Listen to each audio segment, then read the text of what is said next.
What's going on, guys? It's Combasile here, coming at you with another video. And today I'm going to talk a little bit about the recent Zeta Kylo Ren nerf to heroic AAT. From what I've been reading on the forums and from what my guildmates have been saying, he is next to impossible to use in Phase 1 of heroic AAT, and that we're going to have to switch on over to Jedi squads.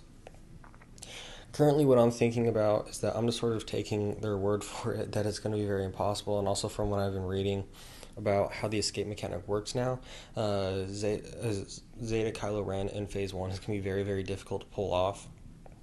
I do know, I have read that there are some people who've done it, but you're going to have to be retreating a lot more than you were before, and what I mean retreating is force closing your app when things go wrong. So, what I'm going to sort of be talking about is like some alternatives for a Phase 1 team. And this can be going back to way back when Phase 1 first came out, with the teams that people were using. And the only team that I can really think of is a Jedi Squad. Currently, the Jedi Squad that I would use in heroic AAT would be a Jedi Squad, and that would be an I'm a Gundai lead or Ayla Secure lead. I've done both. I'm trying to figure out which one exactly works better. Currently, I'm a Gundai lead is working a lot better for me.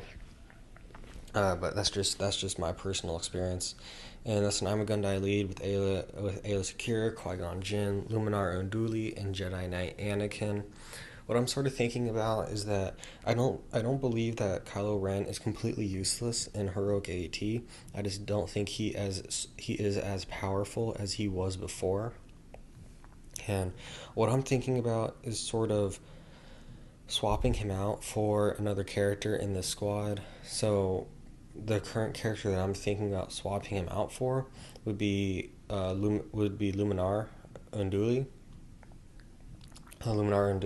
Just swap her out for Kylo Ren, and I think that can get more damage, obviously, because Kylo Ren's a much harder hitter than Luminar Unduli. Even though I have her, I don't even know what gear level I have her. I've not touched her in a very, very long time. I'll have her gear 10. But I am thinking that maybe like a Jedi squad with one of the Jedi substitute for Kylo Ren would be very, very good. Mostly because Grievous still applies a lot of the damage over times and debuffs and all that stuff, and that makes Kylo Ren a lot stronger. If you do have R2, I'm sort of thinking that you can do like a makeshift. You can do his little makeshift taunt and make Kylo take a lot of the damage, which does make him stronger. I don't have a 7-star R2, mine's only 6 stars, so I'm not exactly sure how that would work. But there's a lot of team possibilities right now.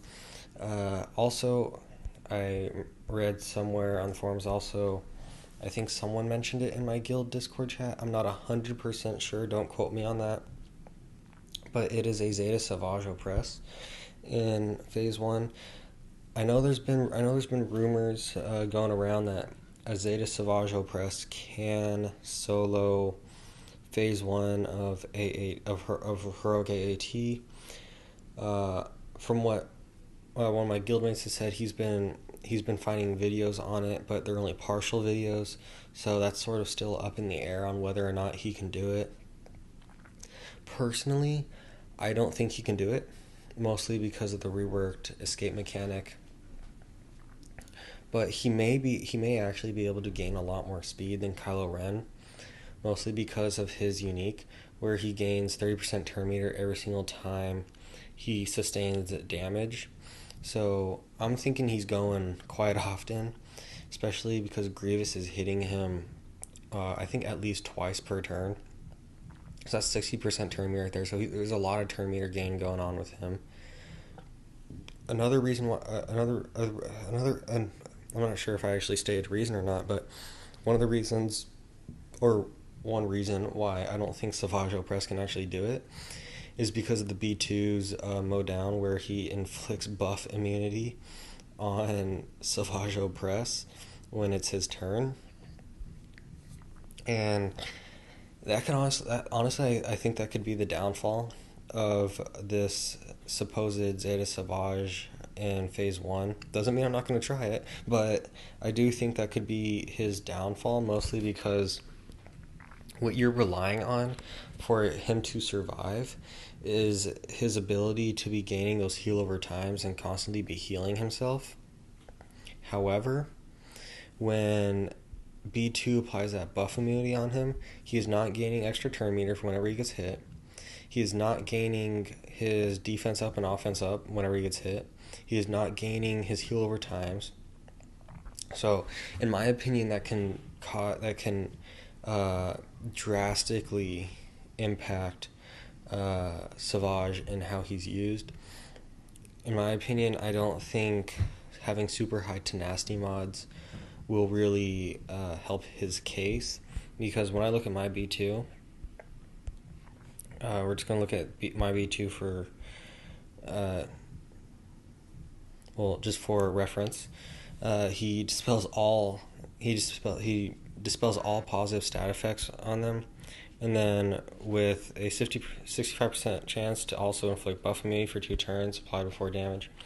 So I'm thinking, well, now that actually after I read that, I am thinking that Savage may be possible for phase one. I just think that you need to have his tenacity really, really high so that you can resist that buff immunity. I'm not 100% sure how those percentages work when it's dealing in percentages. I'm not sure if it like matches up the potency and the tenacity, and then it's a 65% chance if the potency is higher that'll do it, or if the tenacity is higher if it can also apply buff immunity. I'm not 100% sure how that's working, but if a possible theory could have to mod his tenacity up the same way that you would had to have modded up Kylo Ren's critical chance to like 40 something percent, because he has a pretty low critical chance. And same thing with Zeta Savage, he is running a rather low tenacity, so I'm thinking a full tenacity set and also really getting his tenacity up could help. Not 100% sure. Next for OKAT, I will be trying to put him in solo and see how that works.